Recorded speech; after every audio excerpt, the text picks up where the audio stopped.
जयकारे बोलो श्री ज्ञान सागर मुनि महाराज की।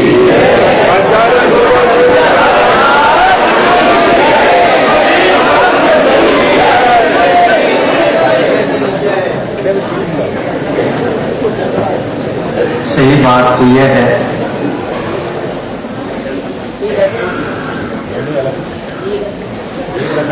जो विद्वान होते हैं उनके थोड़ा सा भी इशारा काफी हो जाता है। हमने कुछ कहा नहीं, हमने ये कहा मौन से, अब हमारा नंबर आ गया। इन लोगों ने सोचा और मुस्कान के साथ अपने कार्यक्रम को पूर्ण कर दिया। मतलब इनडायरेक्ट आपका समय हो गया, ये उन लोगों ने समझ लिया। यदि इतना मोक्ष मार्ग में समझ में आ जाए पर्याप्त।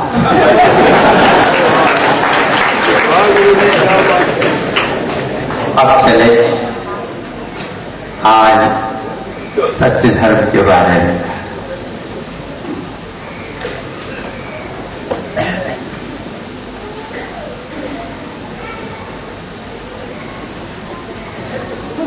अहिंसा धर्म तो है, लेकिन अहिंसा को प्राय करके सब लोग सत्य से हट करके ही समझते हैं। किंतु जहां अहिंसा है वहां पर सत्य कभी भी विमुख नहीं हो सकता, उसके साथ अवश्य ही रहता है। इस बात को हम थोड़े समझें।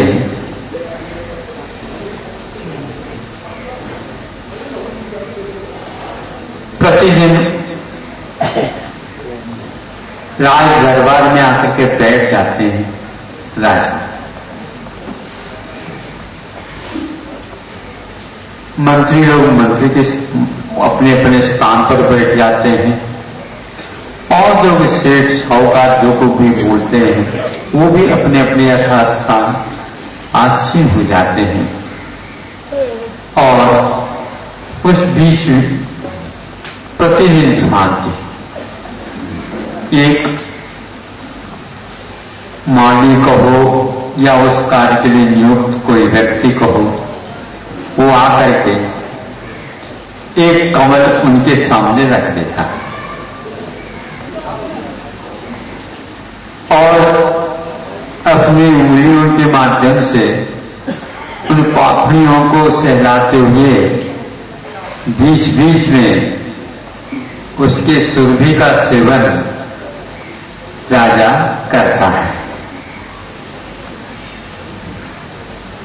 आज भी यही हुआ, ला करके उसने सामने रखा, प्रणाम किया और चले। उसको उठाया प्रतिदिन की भांति, कोई भी चर्चा हो रही हो उसके साथ साथ ये भी कार्यक्रम प्रारंभ हो गया।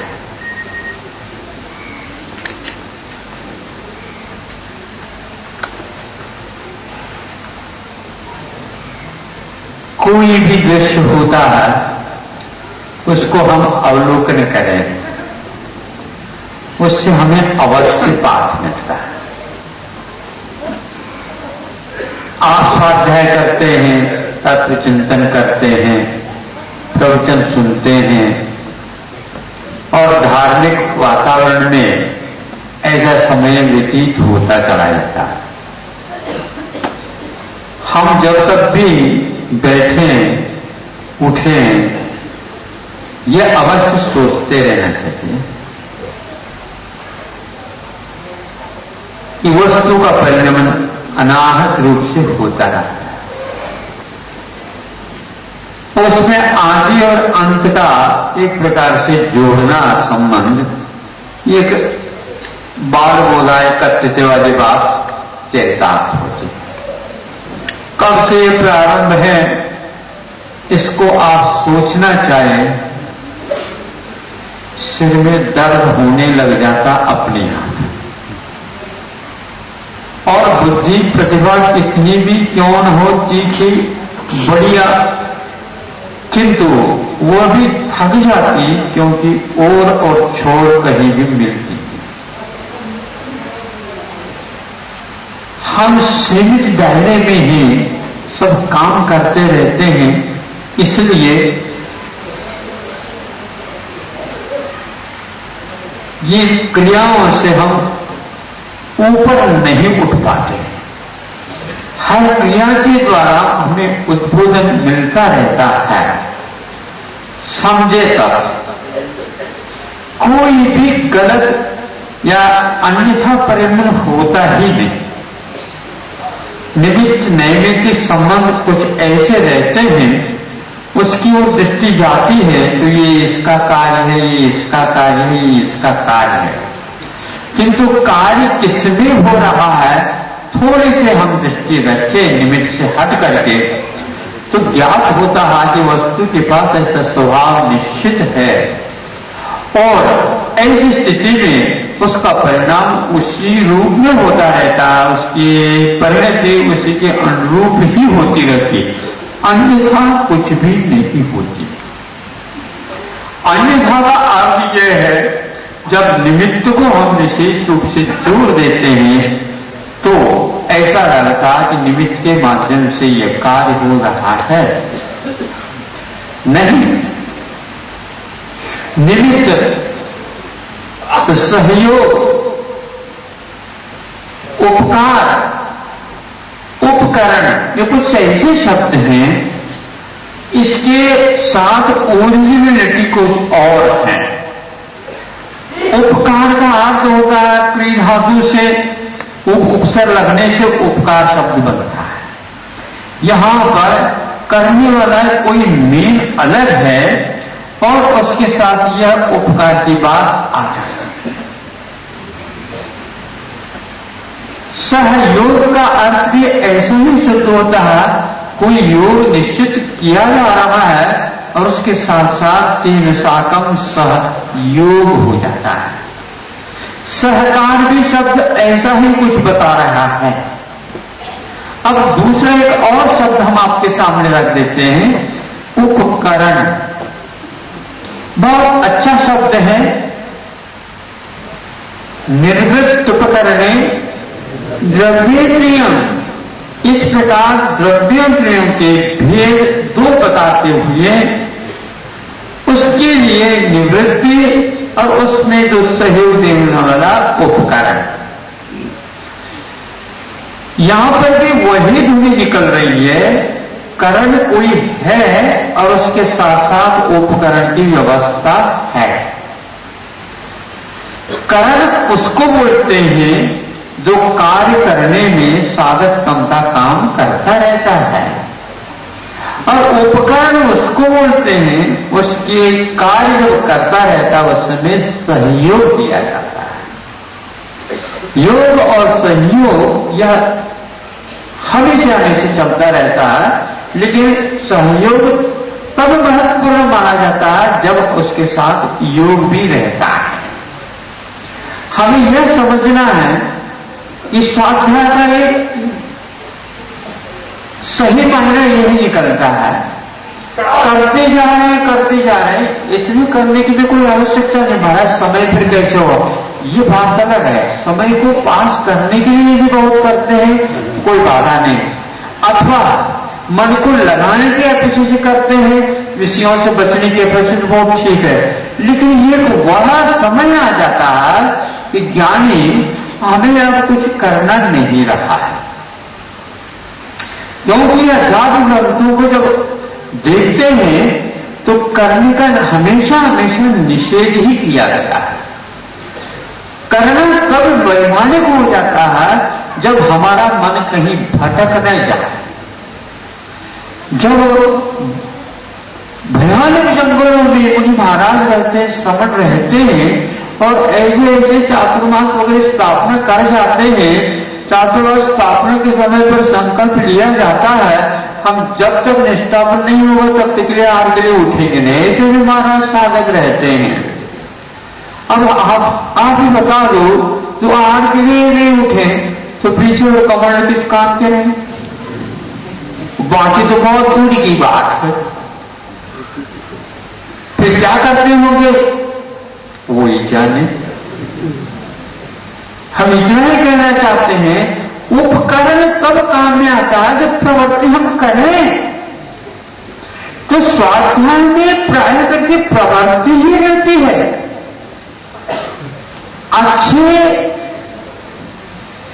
घोड़ों को तो प्रशिक्षित हैं, उनके लिए लगाम लगाने की कोई आवश्यकता नहीं। शोभा की अपने से लगा तो बात नहीं,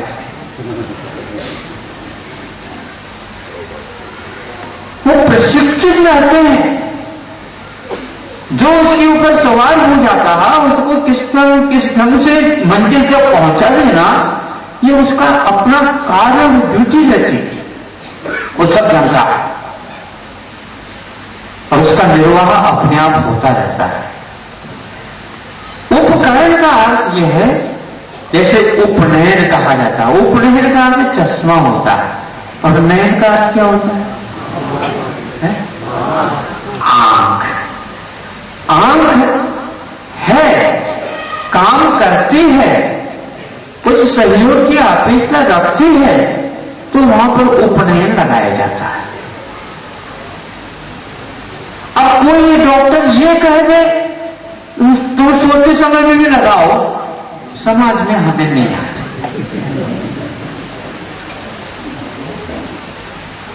क्योंकि वह अभ्यास बना रहे हैं। ऐसे भी हमने एक बात सुना था, संभव हो सकता है कि नहीं भी लगाओ, लेकिन रहना चाहिए। प्रवृत्ति के समय पर रहे तो कोई बात नहीं। अन्य समय में जब आंखों का व्यापार ही नहीं है तो इसकी कोई आवश्यकता नहीं। तो भीतर क्या काम करेंगे? तो आप लोग सोच लो कि 4 मास तक उनका कैसा कार्यक्रम चलता होगा। मनोयोग पूर्वक कार्यक्रम चल रहा है और ये 6 आवश्यक वगैरह जितने भी हैं ये प्रवृत्ति के काल में होते हैं, अन्यथा उनको एक प्रकार से प्रतिमा योग ऐसी संज्ञा दी गई है। ये प्रतिमा योग क्या है? तो प्रतिमा के समान वो योग धारण करके बैठ जाते हैं। भगवान के बिंब को देखो, कभी भी उसमें स्पंदन नहीं, कभी भी उसमें प्रवृत्ति नहीं, कभी भी ध्यान मुद्रा टूटती नहीं और यथावत बैठे। ऐसे ही 1 वर्ष तक बाहुबली ने प्रतिमा योग के माध्यम से संकल्प भरी न हो, लेकिन वो उठे नहीं और बैठे नहीं, खड़े हैं तो खड़े हैं और अपनी धुन पर अड़े। 1 वर्ष बहुत होता लुकट के भीतर क्या चल रहा है इस ओर आप ध्यान रखिए। हमेशा हमेशा भीतर ही चलता रहता है, बाहर कुछ चलता नहीं, वह केवल तरंग के रूप में सामने आ जाती है। स्पंदन भीतर होता, तरंग बाहर देखने को मिलती है। तो प्रतिमा लोग कैसे धारण करते हैं? मन का चिंतन चले या न चले, ज्ञान का परिवर्तन, जानने रूप क्रिया उसमें अवश्य होती रहती है, अनाहत रूप से। ये धारा आज तक